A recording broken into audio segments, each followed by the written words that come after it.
Hey everyone, how's it going today? And welcome to another episode. So in today's episode, what I really want to do is to give you guys a brand new update talking all about the government shutdown, because we have a lot of brand new and very important information to really share if you've been following on the news. The big idea while everyone is still in this video is really about the fact that they recently voted on the government shutdown again. So to try to approve the government shutdown funding bill, and they tried to approve it again, and after, I repeat, 10 times, they have failed every single 10 times so far as of the making of this video. But to make matters even crazier, what makes this different, which is why there's so much new information that we have to share in today's video, is really about the fact that Congress, so there's a select group of people, specifically the House inside of Congress, that are now officially, for the week of the release of this video, going to be on vacation for 1 week.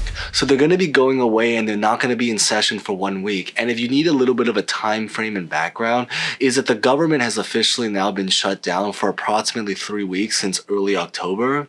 And because they're going to be going on vacation, it is very probable and likely that unless they change their mind or they call everyone back from recess or just something particular happens, by the very end of this week, the release date of this video, they will have officially been shut down for a total of 4 weeks, or basically approximately 1 month. So this is very legit. Now, there are several important dates that we really have to take note of. The reason is that because there's a lot of information that's expected to come out on that date, or that were supposed to be expected to come out on that date. So for example, the first date that's really important to know is really about October 15th. Now, I do know that date has already passed, but if you don't know what it is that basically that was the date when originally they were going to release a lot of economic data about how our economy is currently doing, specifically related to inflation, otherwise known as the CPI inflation report. But because the government was shut down, it never got released. And because it never got released, the goal now is that they want to try to release it by the very end of this week, specifically on Friday, October 24th of 2025. And the reason why there's a level of sense of urgency in order to release that data is because the next Federal Reserve meeting is going to be next week on, I believe, Wednesday, October 28th, I believe, of 2025. And so the goal right now of what they're really trying to do is that by the end of this week, they want to release the inflation report. They want to use that inflation report and then decide what they want to do with the economy. And probably the biggest decision that they're going to be trying to make is whether or not they're going to cut interest rates. And if they do end up cutting interest rates, by how much? That's really the big goal that they're really trying to have. Of course, there are so many things that are going to be impacted, which is why we have to talk about it in today's video. If you are a federal worker, layoffs, government services, jobs, so many things are on the line that it's hopefully going to make a lot more sense by the end of this video. But I just wanted to give you guys that intro while everyone's still here. So that being said, let's get right to this video. But as always, if you guys enjoy videos like this, like, comment, subscribe if you guys haven't done so, or if you guys want to share support, it is always greatly appreciated. But with that said, let's get started. So to start by giving maybe a little bit of a background story to what's going on inside of Congress right now, is that essentially is that they're currently trying to work on funding the government to approve the government funding bill in order to get the government back running again now that it's been shut down for approximately 3 weeks, with the expectation that it's going to be shut down for 4 weeks total, since like just mentioned earlier in this video, the House is currently on vacation / recess and they're not currently in session. In terms of maybe giving an explanation to why this bill has been struggling so hard and why after 10 attempts it was not able to successfully approve, is that there's several disagreements that they currently have about the bill, but probably the most prominent one that we have to talk about is really about everything related to healthcare. Healthcare is a very big issue, because right now at this time, what's really happening is that the Republicans, and again, just speaking objectively based off of what's happening, but the Republicans want to try to approve the government funding bill by the way it is. In other words, they just want to approve the government funding, nothing else, and then decide to move on and then move on to other plans in the future. But the Democrats, on the other hand, what they're trying to do is that they want to approve the government funding bill on top of a lot of expansions to the healthcare programs. In other words, they want to essentially expand healthcare to make it more accessible to more people, to make it cheaper to get on healthcare, and make it easier to be able to get on healthcare or different kinds of healthcare related programs. So the idea really behind this one is that if you are someone, and again, just speaking objectively, that just wants to approve the government funding, then you probably are going to side with the Republicans.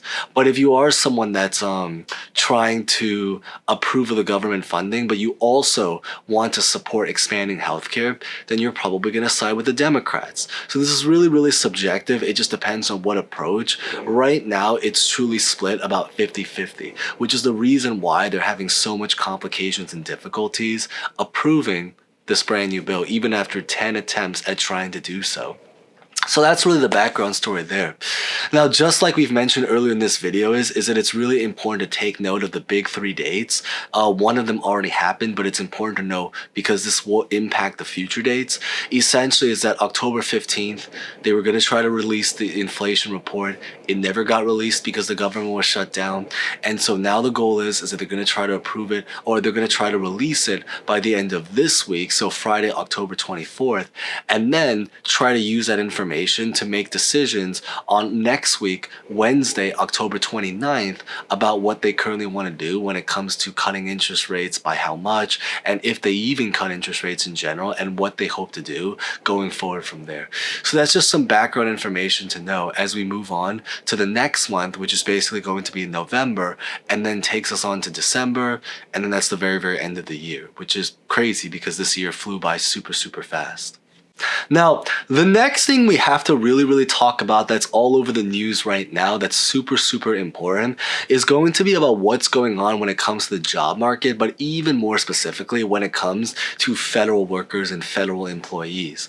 So basically the background story right now when it comes to federal workers and federal employees is that, and again, this is really important. The reason why is that because if you are a federal worker, obviously this is going to directly impact you, but even if you're not a federal worker, it is going to impact a lot of different areas of our lives because there are so many essential services in our country that rely on federal workers. Say, for example, you want to go to the DMV. Say you want to air travel, right? Say you're waiting for your mail, your package, the post office, and then of course veterans, government services, Social Security. So many, many parts of our country rely on government workers to continue running, to make it very, very operational so that everything can continue running smoothly and we can get our services and things done. So that's why it's super, super important. But when it comes to the story with federal workers and federal employees, essentially what's happening right now is that there are a lot of different opinions and a lot of different politicians that have come out to speak about what they want to do with federal workers. So on one side, you have President Donald Trump, who is essentially now speaking out about how he wants to essentially lay off a very, very big percentage of our federal workers with no pay and completely cut them from the workforce, which is scary. But with that being said, there are also a population of politicians right now that are essentially trying to fight that and try to at least give federal workers the opportunity to continue being paid while the government is being shut down. Then there's also another group of people, crazy to think, that is trying to fight for federal workers to maybe not necessarily get paid now while they're on leave, but to at least receive some level of back pay when they come back to work. So there's sort of just opinions from all over the place. Some want to cut federal workers out completely. Some want to just give them back pay once they come back.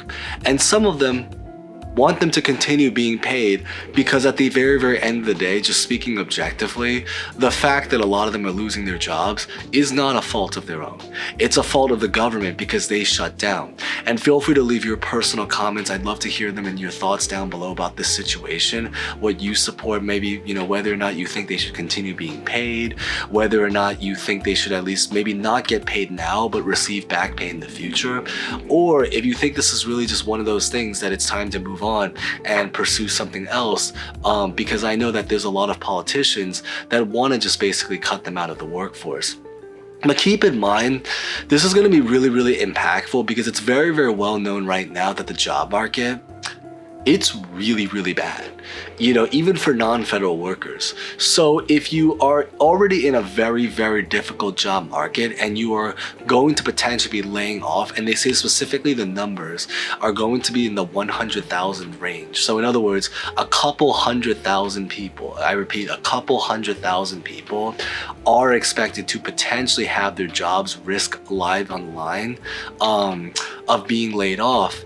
And if truly several 100,000, I believe they said about 800,000 people really do just end up losing their jobs, it's only gonna make things even worse.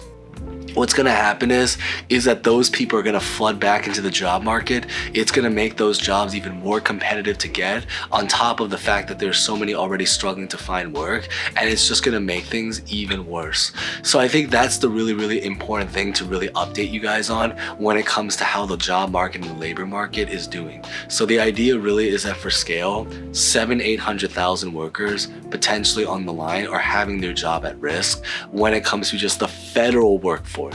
So we haven't even talked about other areas or other industries as well, because they have their own situation going on as well. We might make a future video talking about that, so maybe consider subscribing if you guys haven't done so and you're interested in getting videos about that. We'll definitely be sure to share them as time goes on and as we receive more information.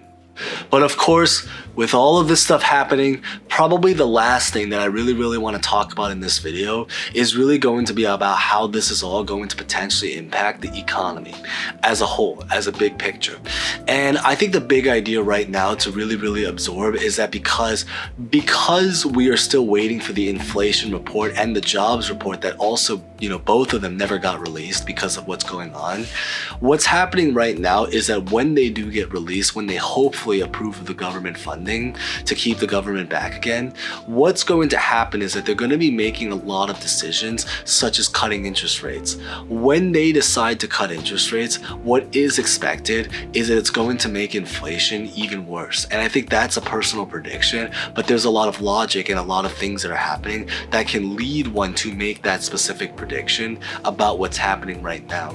Of course, what ultimately happens, we don't know yet. We just have to see what happens in the future episode of The Kevin Show.